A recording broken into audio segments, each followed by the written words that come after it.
Articles, schedules and parts. So இன்றைக்கி வந்து இந்த டாபிக் தான் நம்ம வந்து பார்க்க போகிறோம். So articles, schedules, parts, so இதெல்லாம் வந்து பார்த்திங்கன்னா என்ன அப்படின்னா, நம்ம கான்ஸ்டியூஷன் புக்கை வந்து எழுதி முடித்தாங்க இல்லையா? ஸோ அதெல்லாமே இந்த மாதிரியான பகுதிகளாக பிரித்து வச்சுருக்காங்க, சரியா? ஸோ பார்ட்ஸ் வந்து பார்த்திங்கன்னா ஒரு 25 பார்ட்ஸ் இருக்குது இன்றைக்கி டேட்டில். ஷெடியூல்ஸ் ஒரு 8 ஷெடியூல்ஸ் இருக்குது. ஆர்டிகல்ஸ் வந்து பார்த்திங்கன்னா ஒரு 470க்கும் மேற்பட்ட ஆர்டிகல்ஸ் இருக்குது. ஸோ இதெல்லாம் தான் வந்து பார்த்திங்கன்னா நம்ம டிஸ்கஸ் பண்ண போகிறோம். இது ரிலேட்டடாக கேட்கக்கூடிய ப்ரீவியஸ் இயர் கொஷின்ஸ் எல்லாமே நம்ம இந்த வீடியோவில் டிஸ்கஸ் பண்ண போகிறோம். ஸோ இப்போது இதில் மெயினான விஷயம் என்ன அப்படின்னா, இதில் 470 ஆர்டிகல்ஸ் இருக்குன்னா அப்போ 470யுமே நம்ம மனப்பாடம் பண்ணணுமா அப்படின்னக்கூடிய ஒரு கொஷின் இருக்கும். ஸோ அவ்வளவும் நம்ம மனப்பாடம் பண்ண வேண்டிய விஷயம் கிடையாது. நம்ம வந்து எக்ஸாம் பாயிண்ட் ஆஃப் வியூவில் நம்ம பார்க்கும் பொழுது ஸோ ஒரு 100 ஆர்டிகல்ஸ் தான் ரொம்ப ரொம்ப இம்பார்ட்டண்ட்டாக இருக்கும், சரியா? ஸோ ஒரு ஆர்டிக்கல் 1லேருந்து ஆர்டிக்கல் 52 வரைக்கும், 51 வரைக்கும்னு வச்சுக்கோங்களேன். ஸோ ஃபண்டமெண்டல் டியூட்டிஸ் வரைக்கும் ரொம்ப வந்து நீங்கள் ஒரு ஆர்டிக்கலும் மிஸ் பண்ணாமல் கான்சென்ட்ரேட் பண்ணி தெளிவாக படிக்கிற மாதிரி இருக்கும். ஸோ அதுக்கப்புறம் ஒரு இம்பார்ட்டண்டான ஆர்டிகல்ஸ்னு மீதி இருக்கக்கூடிய ரெஸ்ட்டில் எடுத்துக்கிட்டிங்கன்னா ஒரு 50-60 ஆர்டிகல்ஸ் தான் ரொம்ப இம்பார்ட்டண்டான ஆர்டிகல்ஸாக இருக்கும். ஸோ அந்த ஆர்டிகல்ஸ் மட்டும் படித்தா கூட போதுமானது தான். ஸோ ஏன்னா அதிலிருந்து தான் வந்து எக்ஸாமில் வந்து கேட்பாங்க.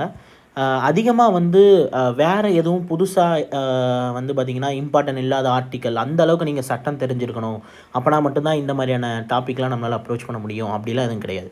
அது மட்டும் இல்லாமல் இந்த ஆர்டிக்கல், ஷெடியூல்ஸ், பார்ட்ஸ் இதை நீங்கள் கிளியராக படிச்சிட்டிங்கனாலே உங்களுக்கு இதிலேருந்து கன்ஃபார்மாக ஒரு மார்க் அப்படிங்கிறது வந்துடும். ஒரு கொஷின் எல்லா எக்ஸாம்லேயுமே கேட்குறாங்க. பாலிட்டியிலேருந்து எத்தனை கொஷின் கேட்டாலும் அதில் ஒரு கொஷின் பாலிட்டி வந்து பார்த்திங்கன்னா ஃபிக்ஸ் பண்ணியே வச்சுக்கலாம், ஆர்டிகல்ஸு, ஷெடியூல்ஸ் அண்ட் பார்ட்ஸ்னு. ஓகேவா? சரி, இதை பற்றி நம்ம என்னென்ன ப்ரீவியஸ் இயர் கொஷின்லாம் ரயில்வேல கேட்டிருக்காங்க அப்படிங்கிறத டிஸ்கஸ் பண்ணுவோம். வீடியோக்குள்ளே போகிறதுக்கு முன்னாடி நம்மளுடைய மேக்ஸ் கிராஷ் கோர்ஸை பற்றி ஒரு சின்ன இன்ட்ரோ.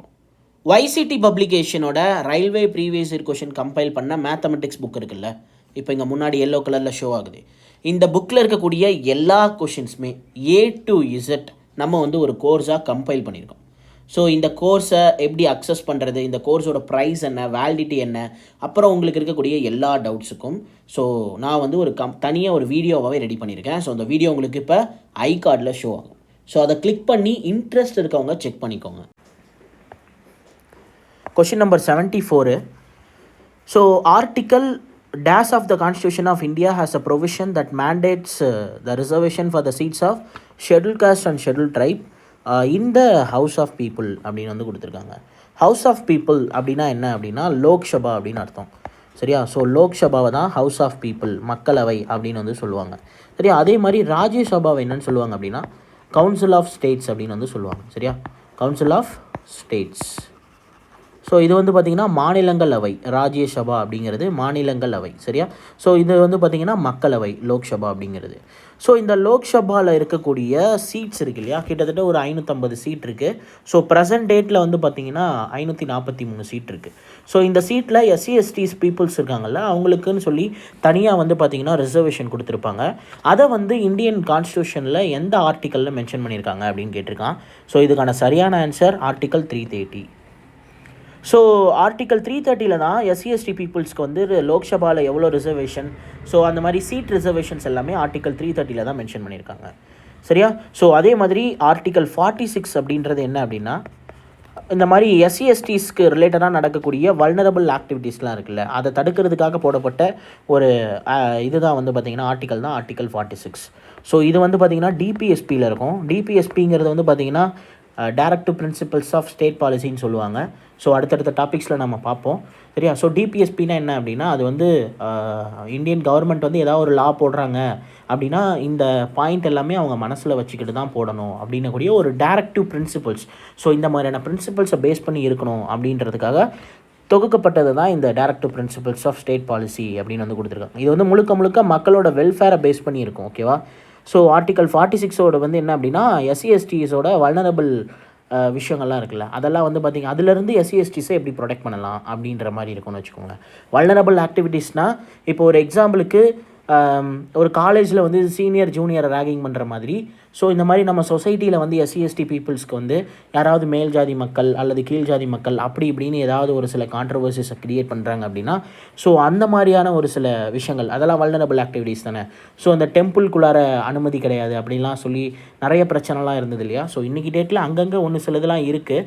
ஸோ அதெல்லாம் வந்து பார்த்திங்கன்னா எஸ்சி எஸ்டிக்கு கொடுக்கக்கூடிய ஒரு வல்னரபிள் ஆக்டிவிட்டீஸ் தான். ஸோ அந்த ஆக்டிவிட்டீஸ்லேருந்து எப்படி வந்து எஸ்சி எஸ்டிஸை ப்ரொடெக்ட் பண்ணுறது, அதுக்காக வந்து பார்த்திங்கன்னா லாஸ் மேக் பண்ணணும் அப்படின்னு சொல்லி ஆர்டிகல் 46 மென்ஷன் பண்ணியிருப்பாங்க. ஓகேவா, ரைட். ஸோ இப்போது இதில் ஆர்டிகல் 335 332 இதெல்லாம் கொடுத்துருக்காங்களா, இதெல்லாம் எதுக்குன்னா ஆக்சுவல் ஆன்சர் 330 அதை கன்ஃபியூஸ் பண்ணுறதுக்காக கொடுக்கப்பட்ட ஆர்டிகல்ஸ் தான். இது மாதிரி இந்த எல்லா ஆர்டிகல்ஸும் நம்ம வந்து மனப்பாடம் பண்ணணும். இப்போ ஒரு 4 ஆப்ஷன் கொடுத்துருக்காங்கன்னா அதில் வந்து நமக்கு குழப்பறதுக்காக கொடுத்துருப்பானுங்க ஒரு 2-3 ஆர்டிக்கல். அது வந்து பார்த்திங்கன்னா எக்ஸாம் பாயிண்ட் ஆஃப் வியூவில் அவ்வளோ இம்பார்ட்டண்ட்டாக இருக்காது. அதை படிக்கணுன்ற மேனடரி கிடையாது. நான் வந்து இந்த வீடியோ ஃபுல்லாக நான் எப்படி சொல்லியிருப்பேன்னா, உங்களுக்கு ஒரு ஆர்டிக்கல் ரொம்ப முக்கியம் அல்லது முக்கியம் இது வரைக்கும் ஒரு தடவையாவது எக்ஸாமில் கேட்டிருக்காங்க அப்படின்னா அதை நான் கன்ஃபார்மாக சொல்லிடுவேன். தேவையே இல்லைன்னா அந்த பேக்கேஜை நான் ரிமூவ் பண்ணிடுறேன். ஸோ தேவையில்லாமல் படிக்கிறதும் தப்பு, தேவையானதை படிக்காமல் இருக்கிறதும் தப்பு. அதுதான் மெயின். நான் இந்த வீடியோவில் மட்டும் இல்லை, நான் என்டையராக கொடுக்கக்கூடிய எக்ஸ்ட்ரா பாயிண்ட்ஸ் எல்லாமே ஒரு ப்ரீவியஸ் இயர் கொஷின் பேஸ் பண்ண ஒரு பாயிண்ட்ஸாக தான் இருக்கும். அது வந்து உங்களுக்கு ரொம்ப யூஸ்ஃபுல்லாக இருக்கும். ஸோ அந்த பாயிண்ட்ஸ் எல்லாம் முடிஞ்ச அளவுக்கு வந்து பார்த்திங்கன்னா கவர் பண்ணிக்கோங்க. நான் வந்து பிடிஎஃப்பும் வந்து உங்களுக்கு வந்து பார்த்திங்கன்னா இந்த பிடிஎஃப்பும் வந்து நான் வந்து விசிபிள் பண்ணுற மாதிரி எனேபிள் பண்ணி தான் கொடுப்பேன். ஓகே, ஒன்றும் பிரச்சனை இல்லை. So question number 75 annual financial statement அப்படின்னு கொடுத்துருக்காங்க. Which is presented in the budget. Okay, is covered under the which article of the constitution. ஒன்றும் இல்லை, ஆனுவல் ஃபினான்ஷியல் ஸ்டேட்மெண்ட்னா பட்ஜெட் தாக்கல் பண்ணுறாங்கன்னு கேள்விப்பட்டிருப்பீங்க. ஒரு காம்படிட்டிவ் எக்ஸாம் ப்ரிப்பேர் பண்ணுறீங்கன்னா உங்கள் எல்லாருமே வந்து பார்த்திங்கன்னா பட்ஜெட் அப்படின்ற மாதிரி ஒரு விஷயத்தை கேள்விப்பட்டிருப்பீங்க. அந்த பட்ஜெட்டோட இன்னொரு பேர் தான், அதாவது கரெக்டான டேர்ம் தான் வந்து பார்த்திங்கன்னா இந்த ஆனுவல் ஃபினான்ஷியல் ஸ்டேட்மெண்ட் அப்படிங்கிறது.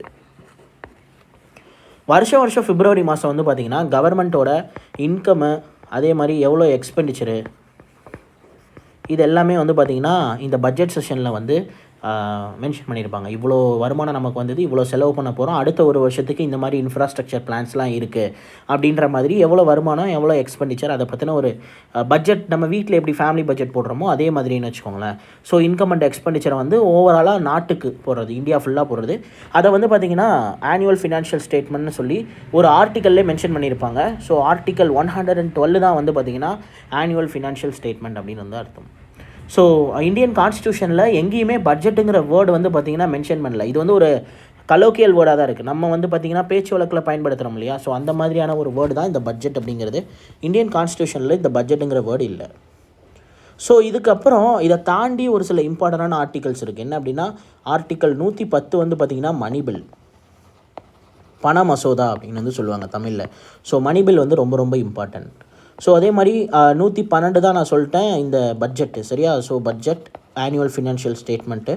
ஸோ அதே மாதிரி 114 வந்து பார்த்திங்கன்னா அப்ரோப்ரியேஷன் பில் அப்படின்னு வந்து சொல்லுவாங்க. அதாவது அப்ரோப்ரியேஷன் பில் அப்படின்னா அப்ரோப்ரியேஷன் பில். ஸோ இந்த பில்லை பொறுத்த வரைக்கும் பார்த்திங்கன்னா பிரசிடெண்ட் வந்து சைன் பண்ணதுக்கப்புறம் தான் மணி பில் வந்து பார்த்திங்கன்னா பாஸ் பண்ண முடியும். ஸோ மணியை வந்து நம்மளால் வித்ட்ரா பண்ண முடியும், சரி. அதுக்கு வந்து பார்த்திங்கன்னா சைன் பண்ணுறாங்கல்ல பிரசிடெண்ட், அதை தான் வந்து இந்த 114 சொல்லுவாங்க, அப்ரோப்ரியேஷன் பில்னு சொல்லுவாங்க அதை, சரியா. ஸோ அது மட்டும் இல்லாமல் 117 ஒன்று இருக்குது, that is called a finance bill. ஓகேவா, ஃபினான்ஸ் பில். இதெல்லாமே நான் சொல்லியிருக்கேன்ல எக்ஸ்ட்ரா பாயிண்ட்ஸு, இதெல்லாமே ரொம்ப ரொம்ப இம்பார்ட்டண்டான ஆர்டிக்கல், சரியா. ஸோ 110 இம்பார்ட்டன்ட், 112, 117 இது மூணுமே இம்பார்ட்டன்ட், சரியா. ஸோ இது மூணும் வந்து பார்த்திங்கன்னா இது ரிலேட்டடாக இருக்கக்கூடிய எக்ஸ்ட்ராவான ஆர்டிக்கல், இது நம்ம தெரிஞ்சு வச்சுக்கணும். அது மட்டும் இல்லாமல் மணி பில் அப்படிங்கிறத ராஜ்யசபானால் 14 டேஸ்க்கு மேலே வந்து பார்த்திங்கன்னா சைன் பண்ணாமல் டிலே பண்ணாமல் இருக்க முடியாது. ஸோ 14 டேஸ்க்குள்ளே வித்தின் த 14 டேஸ் ராஜ்யசபா வந்து அதுக்கான ஒப்புதலை வந்து கொடுத்தாகணும் அப்படின்னு கூடிய ஒரு கட்டாயம்.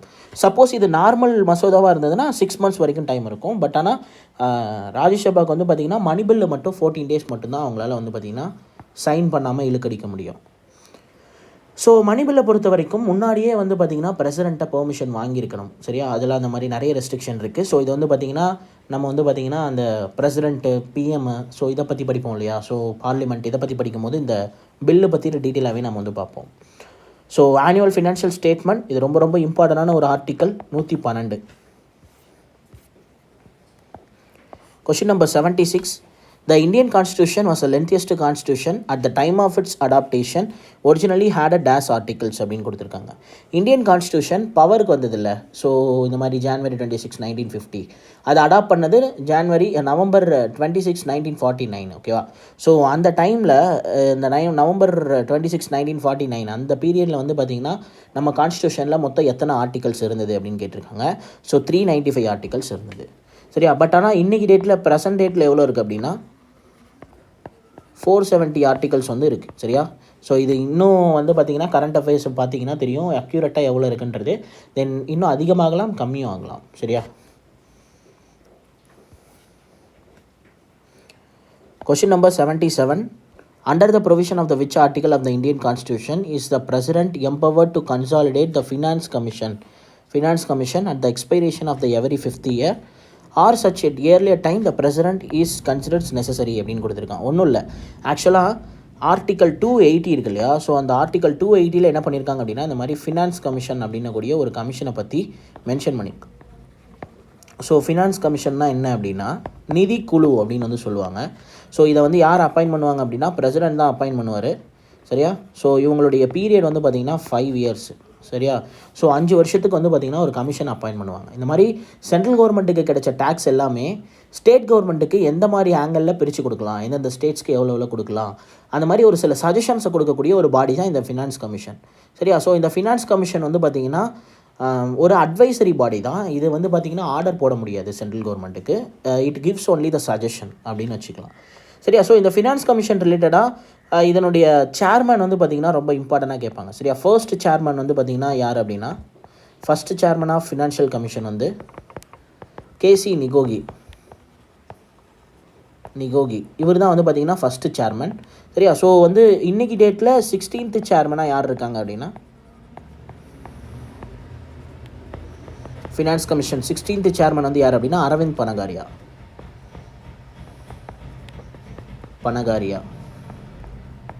ஓகே, இவர் வந்து பார்த்திங்கன்னா நிதி ஆயோக்கோட வைஸ் பிரசிடெண்ட்டாக இருந்திருக்காரு. சரியா? ஸோ இன்றைக்கி டேட்டில் இவர் வந்து பார்த்திங்கன்னா 16th சேர்மன் ஆஃப் ஃபினான்ஸ் கமிஷனாக இருக்கார். ஓகேவா? ஸோ இவருக்கு முன்னாடி என்கே சிங்னு ஒருத்தர் இருந்தார். ஸோ இப்போ அவருடைய டென்யூர் வந்து முடிய போகுது. ஸோ அதனால் இப்போவே வந்து பார்த்திங்கன்னா இவரை வந்து அறிவிச்சிட்டாங்க. சரியா? ஸோ 2026 அடுத்த 5 வருஷத்துக்கு இவர் தான் வந்து பார்த்திங்கன்னா ஃபினான்ஸ் கமிஷனோட தலைவராக இருப்பார். So next question 78. Which of the following schedule of the Indian Constitution describes the number of the seats in Council of States from each states and Union Territory அப்படின்னு வந்து கொடுத்துருக்காங்க. அதாவது ஒன்றும் இல்லை, ஒவ்வொரு ஸ்டேட்டுக்கும் வந்து பார்த்திங்கன்னா ராஜ்யசபா மெம்பர்ஸ், அதாவது கவுன்சில் ஆஃப் ஸ்டேட்ஸ் அப்படின்னா ராஜ்யசபான்னு அர்த்தம். ராஜ்யசபாவோட மெம்பர்ஸை வந்து ஒவ்வொரு ஸ்டேட் அண்ட் யூனியன் டெரிட்டரிக்கும் வந்து எத்தனை பேர் அப்படின்றத எந்த ஷெடியூலில் சொல்லியிருக்காங்க. சரியா? ஸோ மொத்தமாக இந்தியன் கான்ஸ்டியூஷனில் 12 ஷெடியூல் இருந்தது. சரியா? இது ஆரம்பிக்கும் போது 10 ஷெடியூல் தான் இருந்தது. இன்றைக்கி டேட்டில் 12 ஷெடியூல் இருக்குது. ரைட்டா? ஸோ இப்போ இந்த 12 ஷெடியூலுமே நம்ம வந்து பார்த்திங்கன்னா ஞாபகம் வச்சுக்க வேண்டியது அவசியம். ஏன்னா அந்த இப்போ பார்த்திங்களா எந்த ஷெடியூல்னு கொடுத்துருக்காங்க, நமக்கு வந்து அது டக்குன்னு நம்மளால் வந்து பார்த்திங்கன்னா ஸ்ட்ரைக் ஆகாது. ஸோ அதனால் நம்ம என்ன பண்ணலாம்னா டியர்ஸ் ஆஃப் ஓல்டு பிஎம் அப்படின்னு சொல்லி ஒரு ட்ரிக் இருக்கும். நான் இதை யூடியூப்லேயே டிஸ்கஸ் பண்ணியிருப்பேன். ஸோ வந்து பார்த்திங்கன்னா ஷெடியூல்ஸ் அப்படின்னு சொல்லி ஒரு டாபிக் நான் யூடியூப்லேயே போட்டிருக்கேன். சரியா? ஸோ அதை கூட பாருங்கள் உங்களுக்கு. ஸோ இப்போது tears of old PM that trick.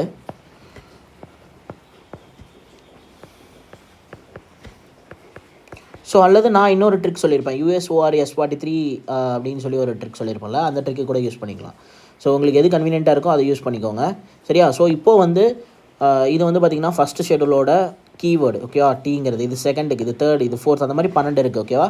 சரி, இப்போ வந்து பார்த்திங்கன்னா கவுன்சில் ஆஃப் ஸ்டேட் அப்படின்னா என்ன சொன்னேன், ராஜ்யசபான்னு சொன்னேன் இல்லையா? ஸோ ராஜ்யசபாவை பற்றி எந்த ஷெடியூலில் மென்ஷன் பண்ணியிருக்காங்கன்னா 4th ஷெடியூலில் மென்ஷன் பண்ணியிருக்காங்க. ஸோ இப்போ 4th ஷெடியூல் தான் இதுக்கான சரியான ஆன்சர். சரியா? ஸோ அது மட்டும் இல்லாமல் இப்போ ஃபஸ்ட்டு ஷெடியூல் வந்து என்னது அப்படின்னா யூனியன் அண்ட் இட்ஸ் டெரிட்டரி பற்றி சொல்லியிருக்காங்க. அதாவது T for union and territory. இந்த மாதிரி நீங்கள் ஆல்ரெடி படிச்சிருப்பீங்க இல்லையா? ஸோ அதோட ரிலேட் பண்ணிக்கணும். செகண்ட் ஷெடியூல் வந்து பார்த்திங்கன்னா E ஃபார் எமால்யூமெண்ட்ஸ் அப்படின்னா சேலரிஸ் அண்ட் எமால்யூமெண்ட்ஸ், அவங்களுக்கு கொடுக்கக்கூடிய சலுகைகள் அதெல்லாம் வந்து சொல்கிறாங்க. சேலரியை பற்றி சொல்கிறாங்க. யாருக்கு கொடுக்கக்கூடிய சேலரிஸ் அப்படின்னா president, vice president, chief justice, so இவங்களுக்கு கொடுக்கக்கூடிய சேலரிஸ் தான். So third schedule which indicates affirmation, oath and affirmation அப்படின்னு சொல்லலாம். ஸோ இது மாதிரி. ஓகேவா? ஸோ ஓத் அண்ட் அஃபர்மேஷன் அப்படின்னு வந்து சொல்லலாம். ஸோ இது மாதிரி வந்து பார்த்திங்கன்னா அடுத்தடுத்து ராஜ்யசபா முடிஞ்சதா அடுத்ததாக எஸ்சி எஸ்டிஸை பற்றி மென்ஷன் பண்ணியிருப்பாங்க. அப்புறம் வந்து பார்த்திங்கன்னா ஸ்பெஷலாக ஒரு சில சர்டன் ஏரியாஸ்க்கு வந்து பார்த்திங்கன்னா கான்சென்ட்ரேட் பண்ணியிருப்பாங்க. தென் வந்து பார்த்திங்கன்னா எஃப் மீன்ஸ் என்ன அப்படின்னா ஃபெடரல் ஃபியூச்சர்ஸு. ஸோ அந்த டிவிஷன் ஆஃப் பவர்ஸ்லாம் இருக்கும்ல, so central list, state list, concurrent list, அந்த மாதிரியான விஷயங்கள். Then O for official language, L for வந்து பார்த்திங்கன்னா இது லேண்ட் ரீஃபார்ம்ஸு. ஸோ தென் வந்து பார்த்திங்கன்னா பிஎம்னா P for panchayat, M for என்னது அப்படின்னா முனிசிபாலிட்டிஸ். Okay, right. ஸோ அப்புறம் இங்கே டி ஃபார் என்ன, 10th வந்து பார்த்திங்கன்னா ஆன்டி டிஃபெக்ஷன்லாம். இது 52nd அமெண்ட்மெண்ட் ஆக்டில் கூட இவர் ராஜீவ்காந்தி வந்து ஆட் பண்ணியிருப்பார். ஓகேவா, சரி, ரைட்டு. ஸோ இந்த மாதிரி நம்ம ஷெடியூல்ஸோட ட்ரிக்கை ஞாபகம் வச்சுக்கிட்டோம்னா நம்ம இது ஈஸியாக அப்ரோச் பண்ணிடலாம். ஸோ அடுத்ததாக question number 79. As on April 22 the Indian constitution contains a dash articles. ஓகேவா, ஸோ இப்போது 2022 ஏப்ரலின் படி அன்றைக்கி டேட்டில் வந்து எத்தனை ஷெடியூல்ஸ் அண்ட் ஆர்டிகல்ஸ் இருந்தது அப்படின்னு கேட்டிருக்கான். இந்த மாதிரிலாம் கேட்டால் நம்ம என்ன பண்ணுறது அப்படின்ற ஒரு தயக்கம் இருக்குது உங்களுக்கு, சரியா? ஸோ ஆக்சுவலாக இது நடந்த எக்ஸாம் வந்து பார்த்திங்கன்னா 9/9/2022. ஸோ அதுக்கும் இந்த இங்கே கொடுத்துருக்கக்கூடிய April 2022க்கும் எவ்வளோ கேப் இருக்குது? 6 மாதம் தானே கேப் இருக்குது. ஸோ அப்போ இன்றைக்கி உங்களுக்கு எக்ஸாம் நடக்குதுன்னா இன்னிலேருந்து 6 மாதத்துக்கு முன்னாடி இருக்கக்கூடிய கரண்ட் அஃபேர்ஸ் ரிலேட்டடான ஒரு கொஷின் தான். அதனால் ஒன்றும் இஷ்யூ கிடையாது. ஓகேவா, ஸோ கரண்ட் அஃபேர்ஸ் ரிலேட்டடான கொஷின் தான். நம்ம வந்து அப்டேட்டாக இருந்துக்கணும் எக்ஸாம் போகிறதுக்கு முன்னாடி. இன்றைக்கி டேட்டில் ஏதாவது ஆர்டிகல்ஸ் இன்க்ரீஸ் பண்ணியிருக்காங்களா அப்படின்றத, ஷெடியூல்ஸு அப்புறம் பார்ட்ஸ் அதெல்லாம் நம்ம வந்து செக் பண்ணிக்கணும். ஷெடியூல்ஸ் பார்ட்ஸ் இம்ப்ரூவ் பண்ணால் நமக்கு தெரிஞ்சிடும். இன்க்ரீஸ் பண்ணாங்கன்னா மோஸ்ட்லி நம்மளே கவர் பண்ணிடலாம். ஆர்டிக்கலுங்கிறது ஏதாவது 1, 2 முன்ன பண்ண அப்படி இப்படின்னு இன்க்ரீஸ் ஆகிருக்கும், சரியா? ஸோ அதை வந்து நம்ம வந்து அப்டேட்டடாக இருந்துக்கணும். ஸோ அன்றைக்கி டேட்டில் எத்தனை ஆர்டிகல்ஸ் இருந்தது அப்படின்னா 448 ஆர்டிகல்ஸ் இருந்தது. இன்றைக்கி டேட்டில் 470க்கும் மேலே ஆர்டிகல்ஸ் இருக்குது, சரியா? ஸோ இது வந்து ஆஸ் ஆஃப் 2024 டிசம்பர்.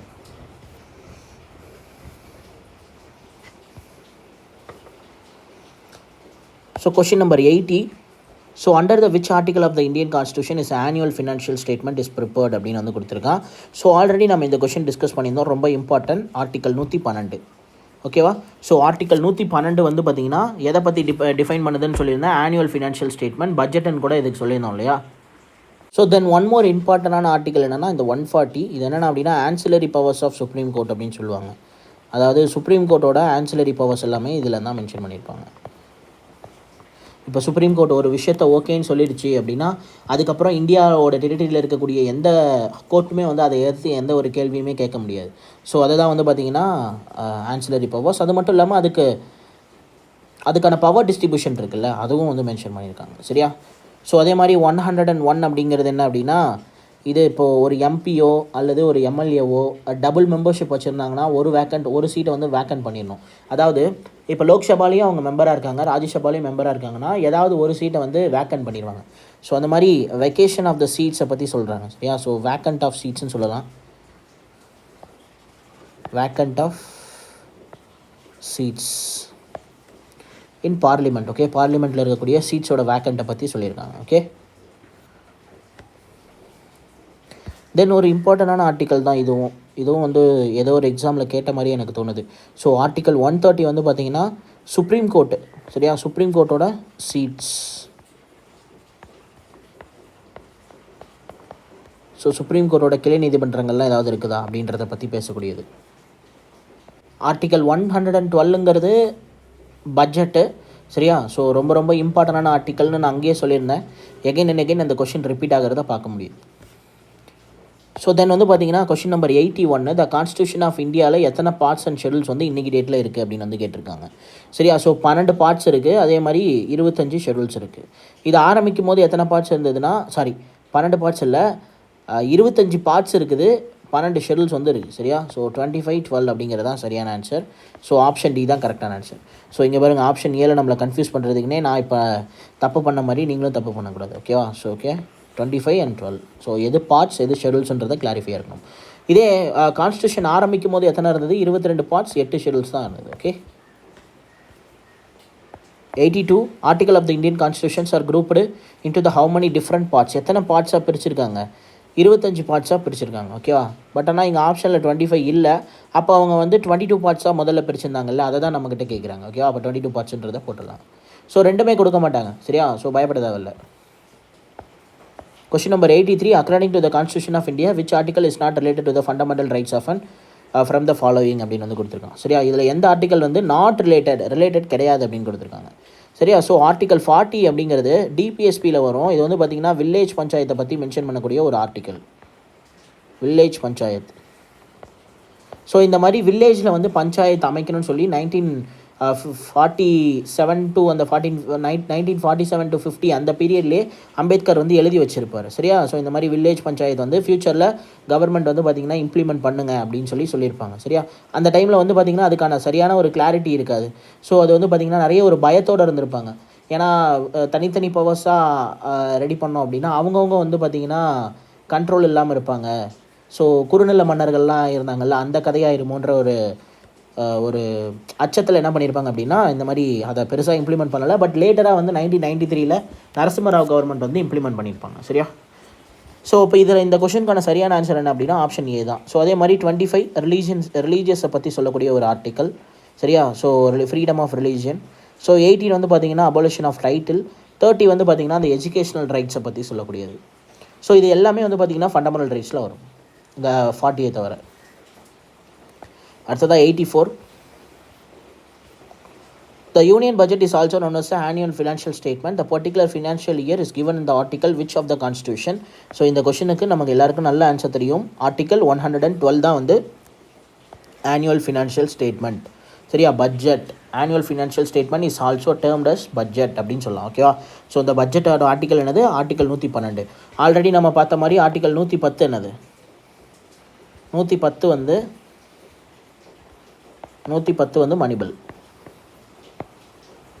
ரொம்ப ரொம்ப இம்பார்ட்டன்ட். அதே மாதிரி 117 ஃபினான்ஸ் பில், இதுவும் இம்பார்ட்டன்ட். ஓகே. இதில் 131C இருக்கு இல்லையா.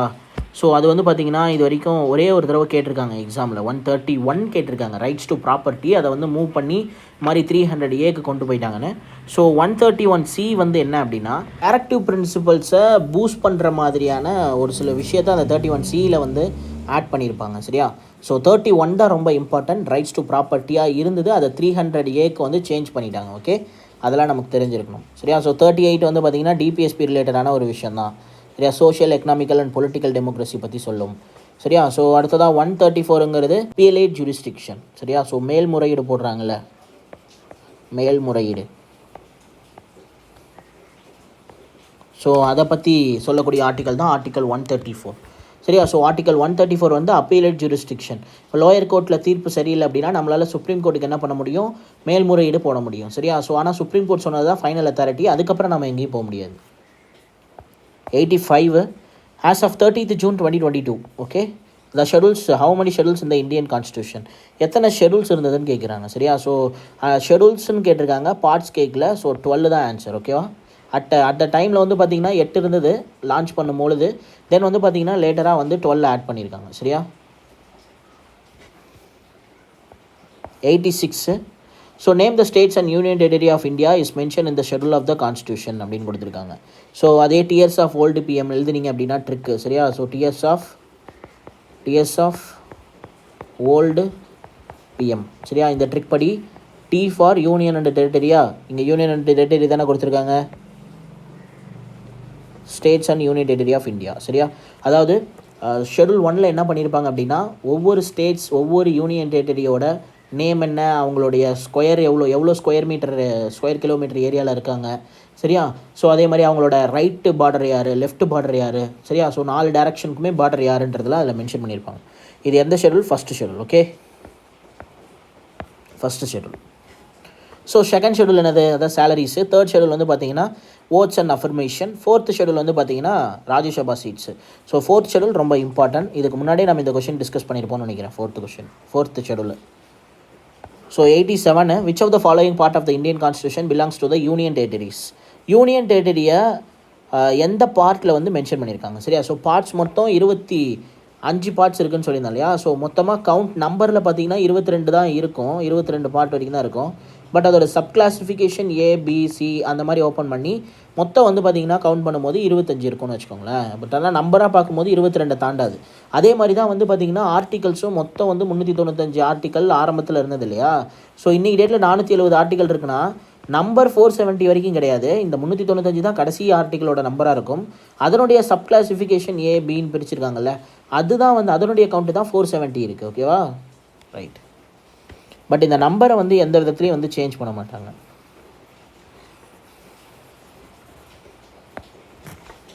ஸோ இங்கே என்ன கொடுத்துருக்காங்க, which of the following part of the Indian constitution belong to the union territories அப்படின்னு வந்து கொடுத்துருக்காங்க. சரியா? ஸோ பார்ட் 5ல் வந்து ஸ்டேட் கவர்மெண்ட் சென்ட்ரல் கவர்மெண்ட்டை பற்றி சொல்லியிருப்பாங்க. சரியா? சென்ட்ரல். பார்ட் 6ல் வந்து பார்த்திங்கன்னா ஸ்டேட்டு. ஸோ பார்ட் 7 வந்து பார்த்திங்கன்னா ரீஅப்பியல் பண்ணியிருப்பாங்க. ஆக்சுவலி அதில் என்ன இருந்திருக்கும் அப்படின்னா, ஒரு சில ஸ்பெஷலான ஒரு சில ப்ராவின்சஸோட லிஸ்ட் எல்லாமே அந்த பார்ட் 7ல் வந்து வச்சுருப்பாங்க. சரியா? ஸோ அது எந்த மாதிரியான பிரின்ஸ்லி ஸ்டேட்ஸ்ன்னு சொல்லலாம்னு வச்சுக்கோங்களேன். ஸோ அவங்கள பற்றி பார்ட் 7ல் வச்சுருந்தாங்க. தென் லேட்டராக வந்து பார்த்திங்கன்னா பார்ட் 7 வந்து ரீஅப்பீல் பண்ணிவிட்டு, ஸோ பார்ட் 8ல் தான் வந்து பார்த்திங்கன்னா யூனியன் டெரிட்டரிஸை பற்றி இருக்குது. சரியா? யூனியன் அண்ட் டெரிட்டரியை பற்றி எங்கே இருக்குது அப்படின்னா பார்ட் 7ல் தான் இருக்குது. சரியா? பார்ட் 8ல் தான் இருக்குது. பார்ட் 7 ரீஅப்பீல் நல்லா ஞாபகம் வச்சுக்கணும். சரியா? ஸோ பார்ட் 8 தான் இதுக்கான சரியான ஆன்சர். ஓகேவா? ஸோ பார்ட் 4 வந்து எதை மென்ஷன் பண்ணுது? D P S P, directive principles of state policy. சரியா? ஸோ அடுத்ததாக வந்து பார்த்திங்கன்னா பார்ட் 9 வந்து பார்த்திங்கன்னா நமக்கு வந்து தெளிவாக தெரியும். ஆல்ரெடி இந்த பஞ்சாயத்து, முனிசிபாலிட்டிஸு, ஸோ இந்த மாதிரி டாபிக்ஸ் படிக்கும் போதே நம்ம வந்து படிச்சிருப்போம். சரியா? ஸோ கிளாஸஸில் சொல்கிறேன். ஸோ அந்த கிளாஸ் பார்க்கும் பொழுது நான் டீட்டெயிலாக சொன்ன ஒரு விஷயம் என்ன அப்படின்னா, ஸோ பார்ட் 9 வந்து பார்த்திங்கன்னா பஞ்சாயத்து. அதே பார்ட் 9ல் ஏ வந்து பார்த்திங்கன்னா என்னது? முனிசிபாலிட்டி.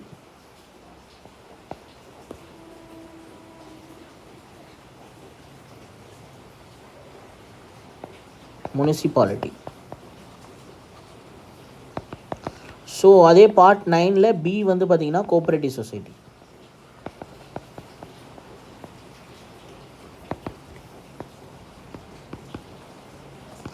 ஸோ புரியுதா? இது ரொம்ப ரொம்ப இம்பார்ட்டன்ட். அதுக்காக தான் நான் வந்து தெளிவாக எழுதுகிறேன். ஓகேவா? பஞ்சாயத்து, முனிசிபாலிட்டிஸ், கோஆப்ரேட்டிவ் சொசைட்டிலாம் அடிக்கடி எக்ஸாமில் கேட்ட ஒரு பார்ட்ஸ் தான். சரியா? ஸோ அதே மாதிரி பார்ட் 6ங்கிறது நான் இங்கேயே மென்ஷன் பண்ணியிருக்கேன்ல. ஸோ ஸ்டேட் பற்றின, ஸ்டேட் கவர்மெண்ட் பற்றின இன்ஃபர்மேஷன் எல்லாம் பார்ட் 6ல் மென்ஷன் பண்ணியிருப்பாங்க. பார்ட் 5 வந்து சென்ட்ரல் கவர்மெண்ட். ஓகேவா? தென் வந்து பார்த்தீங்கன்னா 88 question, which part of the Indian constitution deals with the schedule caste and schedule tribe areas. நல்லா ஞாபகம் வச்சுக்கணும். ஷெட்யூல் காஸ்ட் அண்ட் ஷெட்யூல் ட்ரைபோட ஏரியாவை பற்றி மென்ஷன் பண்ணியிருக்கு அப்படின்னா அதுக்கான சரியான ஆன்சர் பார்ட் 10. சரியா? ஸோ இதே எஸ்சி எஸ்டி பீப்புள்ஸை பற்றி அவங்களுக்கு கொடுத்துருக்கக்கூடிய ஸ்பெஷல் ப்ரோவிஷனை பற்றி மென்ஷன் பண்ணியிருக்காங்க அப்படின்னா அது வந்து பார்ட் 16. ஓகேவா? பார்ட் 16ல் மென்ஷன் பண்ணியிருக்காங்க. என்னது அப்படின்னா எஸ்சி எஸ்டியோட ஸ்பெஷல் ப்ரோவிஷன்ஸ், ஏதாவது ஒரு சில சலுகைகள்லாம் கொடுத்துருப்பாங்கல்ல, அந்த மாதிரி அவங்களுக்காக கொடுக்கப்பட்ட சலுகைகள் வந்து என்ன அப்படின்றது தான் வந்து பார்ட் 16ல் கொடுத்துருப்பாங்க. இதே ஏரியாஸ், ஷெட்யூல் ட்ரைப் ஏரியாஸ்னு வந்துருச்சு அப்படின்னா அது வந்து பார்ட் 10ல் வந்துடும். ஓகே? ஸோ கிளாரிட்டியாக இருக்கும்னு நினைக்கிறேன். ஸோ அதே மாதிரி பார்ட் 3னா ஃபண்டமெண்டல் ரைட்ஸு. சரியா? So part 4 DPSP. ஸோ இங்கே என்ன கொடுத்துருக்காங்க? பார்ட் 14 கொடுத்துருக்காங்க. பார்ட் 14ம் ரொம்ப ரொம்ப ஒரு இம்பார்ட்டண்டான ஒரு விஷயந்தான். என்ன அப்படின்னா UPSC, union public service commission. So UPSC இருக்குல்ல, கலெக்டர் எக்ஸாம்லாம் இருக்கு இல்லையா? ஸோ ஐஏஎஸ் ஐபிஎஸ் ஆஃபீஸர்ஸை செலக்ட் பண்ணக்கூடிய ஒரு டிபார்ட்மெண்ட். ஸோ அவங்க தான் வந்து பார்த்திங்கன்னா யூபிஎஸ்சி. அவங்கள பற்றி பார்ட் 14ல் மென்ஷன் பண்ணியிருப்பாங்க. சரியா? ஸோ அதே மாதிரி பார்ட் 15 வந்து எலெக்ஷன் கமிஷன்.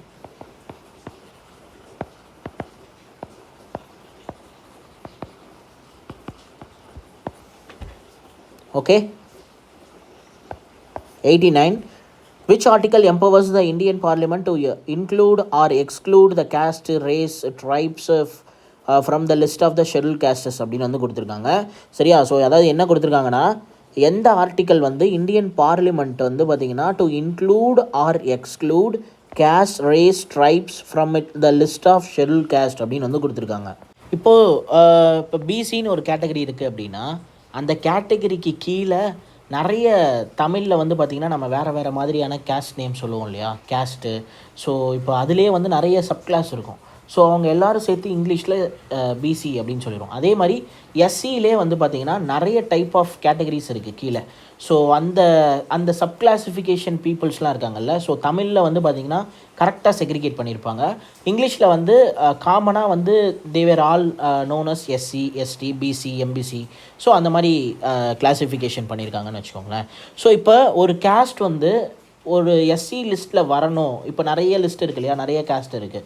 ஸோ அதில் ஒரு certain number of the caste வந்து பார்த்திங்கன்னா எஸ்சி லிஸ்ட்டுக்குள்ளார இன்க்ளூட் பண்ணணுனாலோ அல்லது எக்ஸ்க்ளூட் பண்ணணுனாலோ அது வந்து பார்த்திங்கன்னா இந்தியன் பார்லிமெண்ட் கிட்ட தான் அந்த பவர் இருக்குது. சரியா? ஸோ அந்த பவர் இருக்குது அப்படின்னு சொல்லி எந்த ஆர்டிக்கலில் மென்ஷன் பண்ணியிருக்காங்க அப்படின்னு கேட்டிருக்கான். ஸோ ஆர்டிக்கல் 341 மென்ஷன் பண்ணியிருக்காங்க. சரியா? ஸோ நல்லா புரிஞ்சுக்கோங்க. இப்போ வந்து தமிழில் வந்து இப்போ வந்து நிறைய சப்காஸ்ட்லாம் நிறைய இருக்கும். ஒவ்வொன்றுமே தமிழில் நம்ம சொல்லும் பொழுது எல்லாருமே பிசின்னு தான் பொதுவாக சொல்லுவாங்க. இப்போ பிசினா பிசி, எம்பிசினா எம்பிசி, தென் அதுக்கப்புறம் வந்து பார்த்திங்கன்னா எஸ்சி, எஸ்டின்னு சொல்லியிருக்கு இல்லையா. ஸோ இதில் பொதுவாக இங்கிலீஷில் பார்க்கும்போது எல்லாம் ஒரே நேம் சொல்லலாம், டேர்ம் வச்சுக்கலாம், பிசி, எம்பிசி, அப்புறம் வந்து பார்த்திங்கன்னா ஷெட்யூல் கேஸ்ட், ஷெட்யூல் ட்ரைப்ஸ்னு வச்சுக்கலாம். பட் தமிழில் பார்க்கும்பொழுது ஒவ்வொருத்தருக்கும் தனித்தனியாக வந்து வேறு கேஸ்ட் நேம் இருக்கும். சரியா? ஸோ அந்த சப்காஸ்ட் எல்லாத்தையும் சேர்த்து அவங்கள ஓவராலாக பிசினோ, எம்பிசினோ, எஸ்சினோ, எஸ்டினோ வந்து லிஸ்ட் பண்ணியிருப்பாங்க. அது மாதிரி எஸ்சி பீப்புள்ஸ்க்கு லிஸ்ட் அவுட் பண்ணியிருக்காங்கல்ல அந்த கேஸ்ட்டோட லிஸ்ட்டு. அந்த லிஸ்ட்டில் புதுசாக ஒரு ஜாதியை இணைக்கவோ அல்லது அதை வந்து ரிமூவ் பண்ணவோ எந்த ஆர்டிக்கல், இந்தியன் பார்லிமெண்ட்டுக்கு மட்டும்தான் பவர் இருக்குது. அதை வந்து எந்த ஆர்டிக்கலில் மென்ஷன் பண்ணியிருக்காங்க அப்படின்றத சொல்லியிருக்காங்க. ஆர்டிக்கல் 341. சரியா? ஸோ இது ரொம்ப ரொம்ப இம்பார்ட்டண்டான ஒரு ஆர்டிக்கலு. சரியா? ஸோ இது வந்து அடிக்கடி எக்ஸாமில் கேட்பாங்க. அது இல்லாமல் நீங்கள் தெரிஞ்சிக்க வேண்டிய ஒரு ஆர்டிக்கலும் கூட. ஸோ ஆர்டிக்கல் 43 வந்து பார்த்திங்கன்னா ஒர்க்கர்ஸ் ரிலேட்டடாக அவங்களுடைய வெல்ஃபேரை பற்றி வரும். சரியா? ஸோ ஒர்க்கர்ஸோட வெல்ஃபேரை பற்றி வரும். ஓகேவா? ஸோ அதுதான் வந்து பார்த்திங்கன்னா ஆர்டிக்கல் 43 மென்ஷன் பண்ணியிருப்பாங்க. ஆர்டிக்கல் 200 பொறுத்த வரைக்கும் கவர்னர் வந்து ஒரு பில்லுக்கு சைன் பண்ணுறாருல, கவர்னரோட சைனு பில்லுக்கு, அதாவது ஒரு ஸ்டேட் கவர்மெண்ட்டோட பில்லு வந்து பாஸ் பண்ணுறாங்கன்னா அதை கவர்னர் சைன் பண்ணலாம். சரியா? ஸோ இதிலே வந்து பார்த்திங்கன்னா ஒரு சில விஷயம் 201 நினைக்கிறேன் அந்த ஆர்டிக்கல். அதில் என்ன சொல்லியிருப்பாங்கன்னா அந்த கவர்னர் வந்து பிரசிடெண்ட்டுக்கு ரீடைரக்ட் பண்ணி விட்டுடலாம். கவர்னர் வந்து சைன் பண்ணாமல் பிரசிடெண்ட்டே பார்த்து சைன் பண்ணுறதுக்கு கவர்னர் நினச்சா அது முடியும். மோஸ்ட்லி கவர்னர் சைன் பண்ணிடுவாங்க. ஏதாவது கொஞ்சம் வில்லங்கமாக இருந்தது அப்படின்னா அதை வந்து பிரசிடெண்ட்டுக்கிட்ட ரீடைரக்ட் பண்ணிடுவாங்க. சரியா? ஸோ கவர்னர் அது வந்து 201, இது வந்து 200 கொடுத்துருக்காங்க. ஸோ அடுத்ததாக 241 என்ன அப்படின்னா, இப்போ ஹைகோர்ட் ஃபார் ஸ்டேட்ஸ் இருக்குல்ல, அதே மாதிரி ஒவ்வொரு யூனியன் டெரிட்டரிக்கும் வந்து பார்த்திங்கன்னா ஸ்டேட்ஸ் இது ஹைகோர்ட் வந்து என்ன கதை அப்படிங்கிறத வந்து பார்த்திங்கன்னா ஆர்டிக்கல் 241 மென்ஷன் பண்ணியிருக்காங்க. இப்போ தனியாக வந்து யூனியன் டெரிட்டரிக்கு வந்து ஹைகோர்ட் வந்து பார்த்திங்கன்னா எல்லா யூனியன் டெரிட்டரிக்கும் கிடையாது. ஸோ இப்போ லக்ஷத்வீப்க்கு எடுத்துக்கிட்டிங்க அப்படின்னா அவங்க வந்து என்ன பண்ணுவாங்க, அந்தமான் நிக்கோபரில் இருக்கவங்க வந்து இங்கே வந்துடுவாங்க, எங்கே கொல்கத்தாக்கு வந்துடுவாங்க. பாண்டிச்சேரி வந்து தமிழ்நாடு, லக்ஷத்வீப் வந்து கேரளா. அதே மாதிரி தையூ தாமன் அவங்கெல்லாம் வந்து பார்த்திங்கன்னா மும்பை கோர்ட்டோட ஷேர் பண்ணுவாங்க. சரியா? ஸோ அதே மாதிரி வந்து பார்த்திங்கன்னா டெல்லிக்கு மட்டும்தான் தனியாக ஹைகோர்ட் இருக்கும். ஸோ இந்த மாதிரி வந்து ஹைகோர்ட்ஸ் வந்து ஷேரிங் பண்ணிக்கோங்க. அதை பற்றின இன்ஃபர்மேஷன்ஸை வந்து இந்த ஆர்டிக்கல் 241 யூனியன் டெரிட்டரிஸ்க்கு எங்கே வந்து இது இருக்குது, ஹைகோர்ட் இருக்குது அப்படின்றத மென்ஷன் பண்ணியிருப்பாங்க. சரியா? ஸோ அடுத்ததாக question number 90, how many schedules at present இன்றைக்கி டேட்டில் எத்தனை ஷெடியூல்ஸ்னு கேட்குறான். ஷெடியூல்ஸ் வந்து பார்த்தீங்கன்னா 12 ஷெடியூல்ஸு. சரியா? 8 ஷெடியூல்ஸும் இங்கே கொடுத்துருக்காங்க, இது வராது. ஓகேவா? ஸோ குழம்பிடக்கூடாது. ஷெடியூல்ஸ் கேட்டிருக்கான், பார்ட்ஸ் கேட்கல. ஓகேவா? ஸோ 25 ஆப்ஷனில் கொடுத்துருக்கான், அதுவும் வராது. ஓகேவா? புரிஞ்சிருக்கும்னு நினைக்கிறேன்.